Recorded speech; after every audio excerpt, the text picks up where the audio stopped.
Welcome to Influential Entrepreneurs, bringing you interviews with elite business leaders and experts, sharing tips and strategies for elevating your business to the next level. Here's your host, Mike Saunders.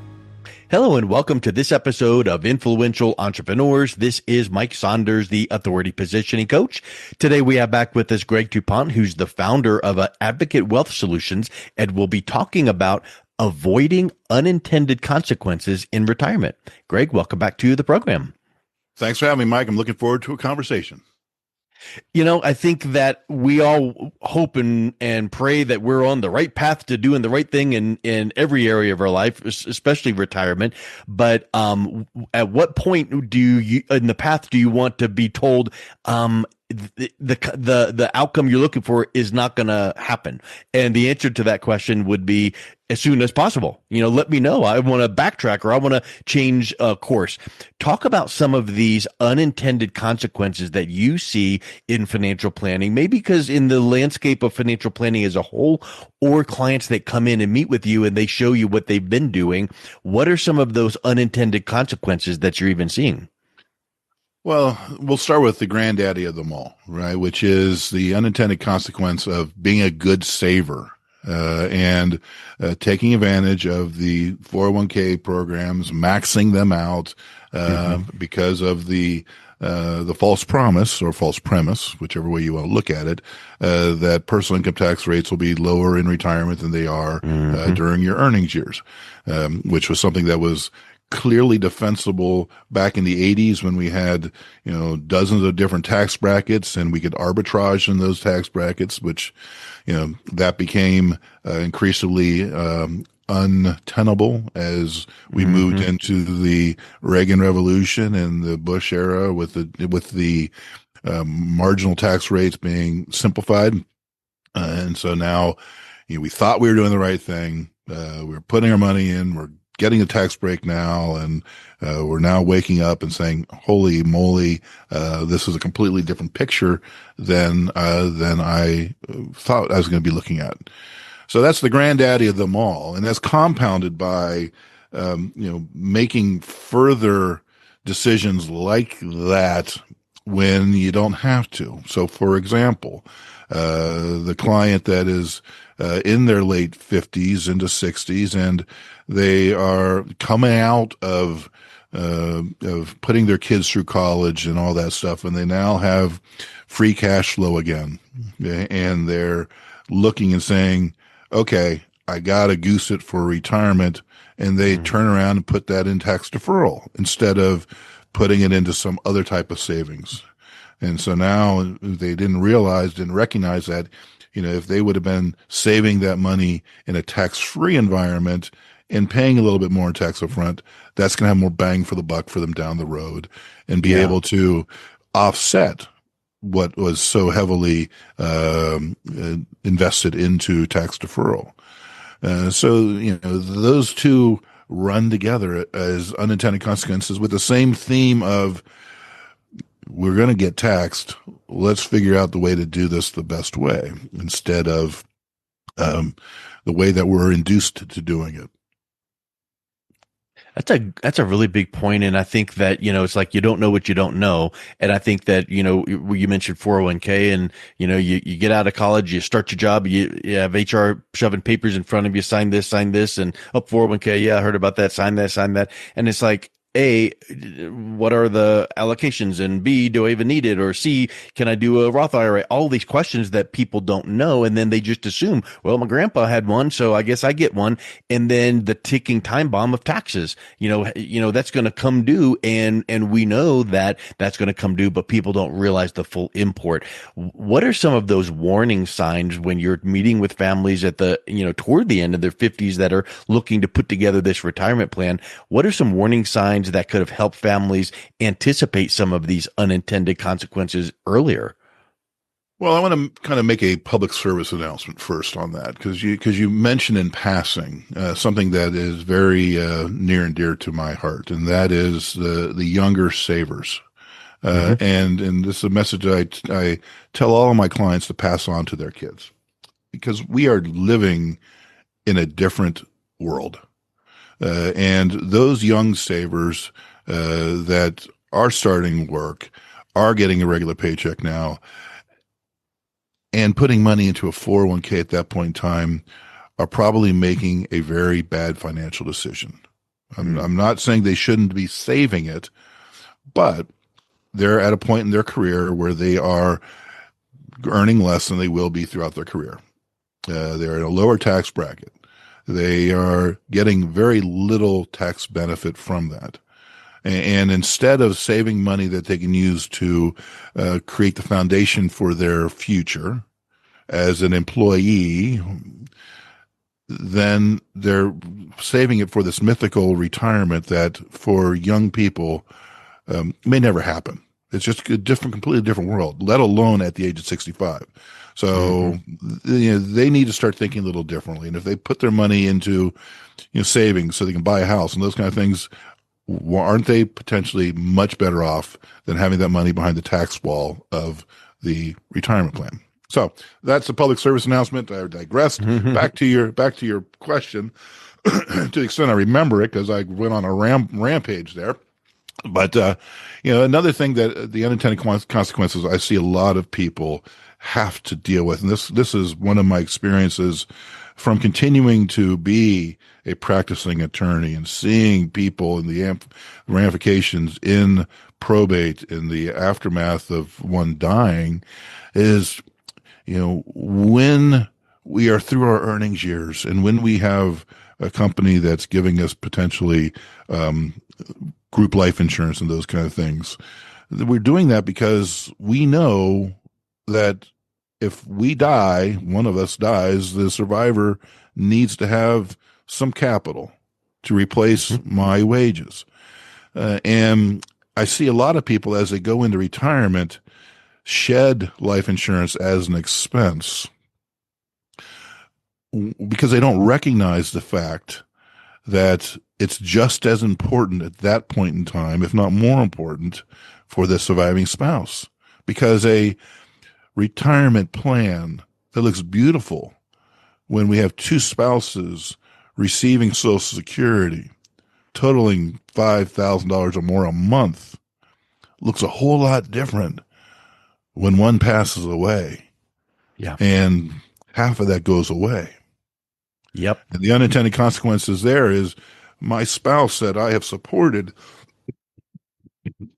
and loved and lived with for 40, 50 years at that point in time now has to move to a different district because they can't afford to live where we've been living because we were short-sighted with a very nominal expense going into retirement. Well, an expense that can be looked at as an investment not only in that spouse but also in legacy. And so I really that's where you've asked me how these all come together. When we are looking at that sweet spot between 60 and 73, I've got many people that go ahead, please. I was thinking like, okay, I'm going to put my hat on hearing, interviews with people like yourself and thinking, okay, what's another unintended consequence? And tell me, here's a quiz. So am I right or am I close?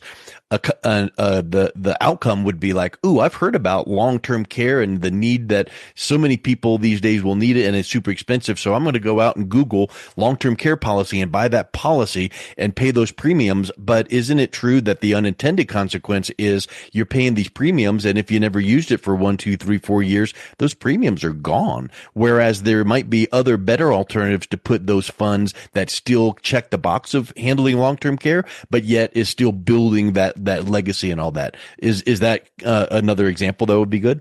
Yeah, and that I've parsed between knowledge and wisdom, and once we go out into the Googleverse and try to get answers, we go down those paths and things that are factually accurate.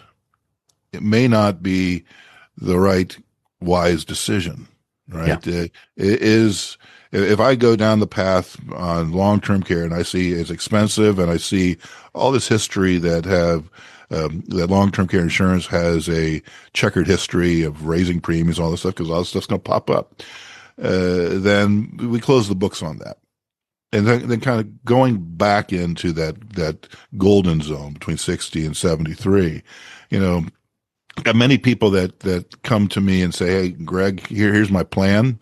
I'm going to retire and I've got all this money in my bank account, and I'm going to use that so I don't got to pay any taxes for the first couple years of this, and then I'm going to take Social Security now, et cetera, et cetera, et cetera." If you look at that period of time, and instead you think, okay, Bob, do you recognize that at 73 you're going to have to take out $20,000 a year of RMD? Yeah, I see that now. Okay. And Bob, do you see that, if you decide to use your bank account to cover this period of time until you take Social Security, you're missing an opportunity to, instead of funding your life with $100,000 coming from your bank, that $100,000 coming from your 401k at a very low tax cost, that we can affect that 20,000 that you're going to have to take off down the road. Oh, I didn't see that connection. Okay. Now, Bob, you got a problem here that you're going to leave that if you pass away, which we guys statistically do, they're going to be gone. How about if we take some of that 401k money out during these 10 years and buy a permanent life insurance policy that could refill the bucket after a long-term care insurance or a long-term care system or situation happens, or that could be used to access funds for paying for that long-term care.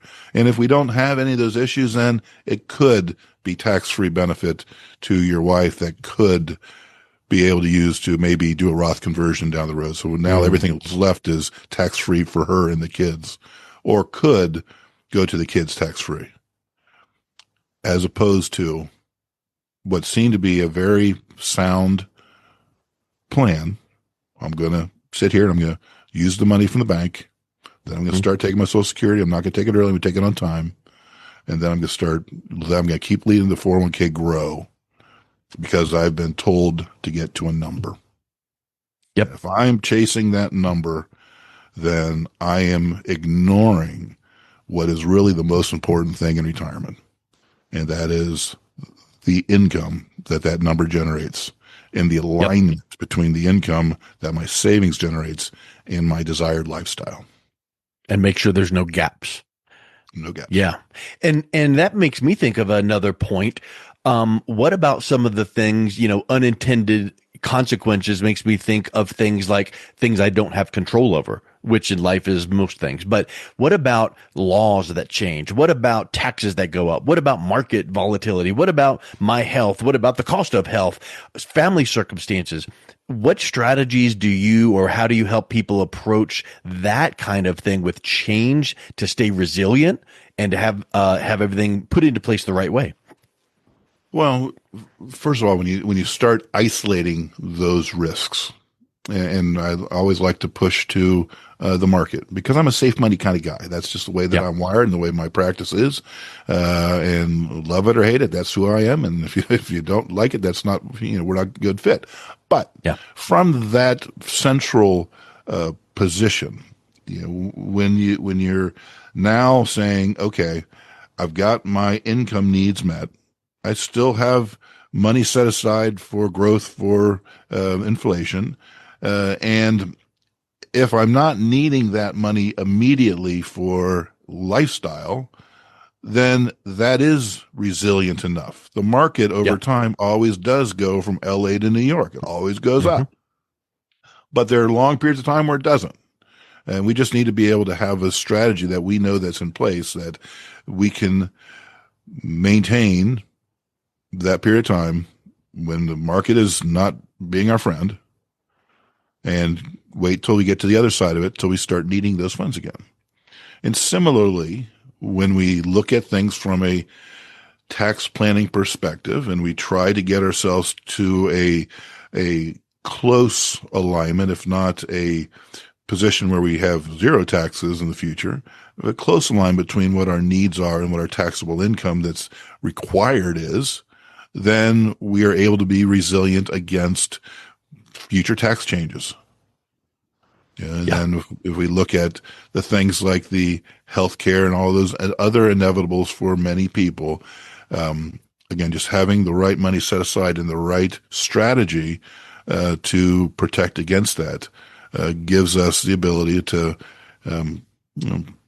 to withstand those events. Yeah, 100%.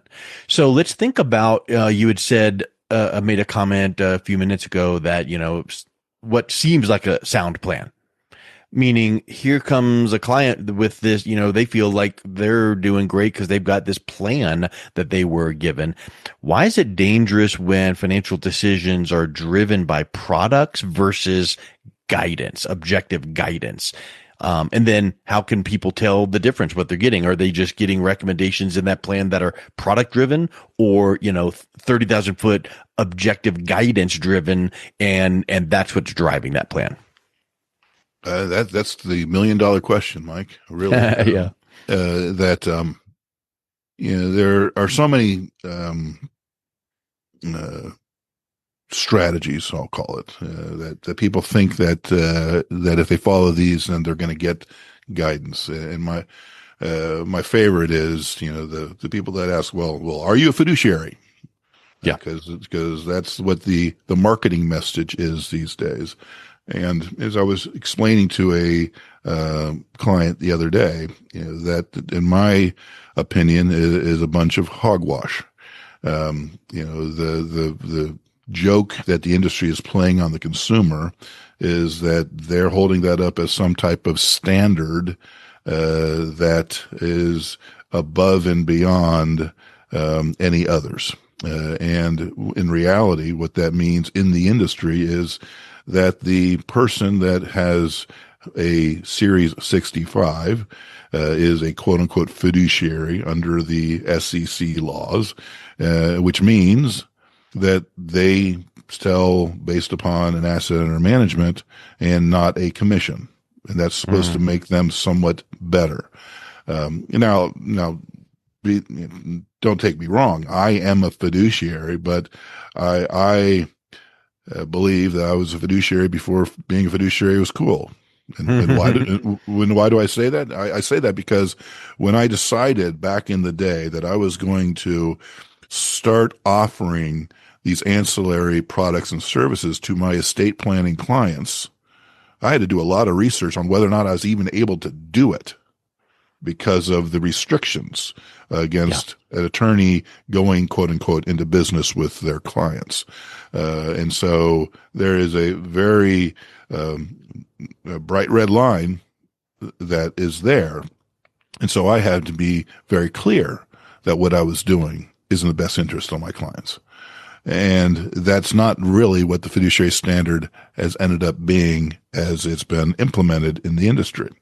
So that's one strategy. People say, how do we find out whether this person is giving us good advice? Well, we're going to ask them if they're a fiduciary. Okay. So I've debunked that. Okay. That in and of itself is not going to do it.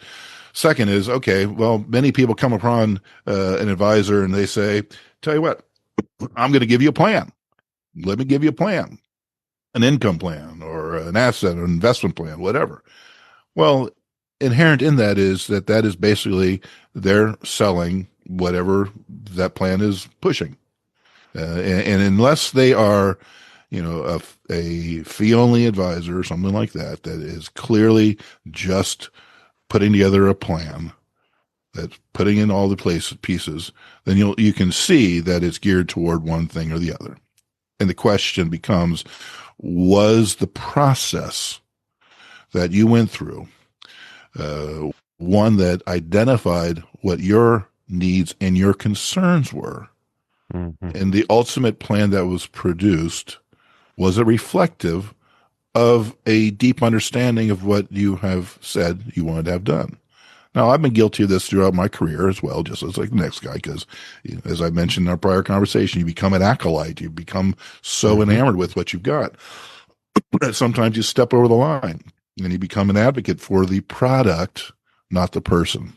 And that is what really has to be the keystone, is that the plan represents advocacy for the best interest of the client as that process has uncovered it. And that there's a comfortable feeling like, I'm at the end of this thing and it just doesn't feel right for me as a client. So what's happening at that point in time? Is it an acceptance and acknowledgement and saying, okay, let's back up and regroup. Let's make sure this is really what you want it to be. Or is it more pressure to go forward with the solution that was there? So the consumers know it. They feel it, that this is basically a thin. They don't know the answer, but they just feel something's just not right. It just doesn't fit right. Right. Yeah. So if someone is feeling that, thinking that, wondering that, or worried about it, and they would like maybe to have a second opinion on their plan to see if it's product driven or maybe, results, guideline, objective driven, and would like that second opinion, what's the best way that they can reach out to you, Greg? They can reach out to me by email at greg@advocatewealthsolutions.com. They can also check me out, our websites, advocatewealthsolutions.com, as well as my law office, DuPontLawGroup.com, and many other places out there on the internet when you start Googling Greg DuPont. Yep. Perfect. Well, thank you so much for coming back on. It's been a real pleasure chatting with you again, Greg. Mike, thank you for these conversations. I've really enjoyed them. You've been listening to Influential Entrepreneurs with Mike Saunders. To learn more about the resources mentioned on today's show or listen to past episodes, visit www.influentialentrepreneursradio.com.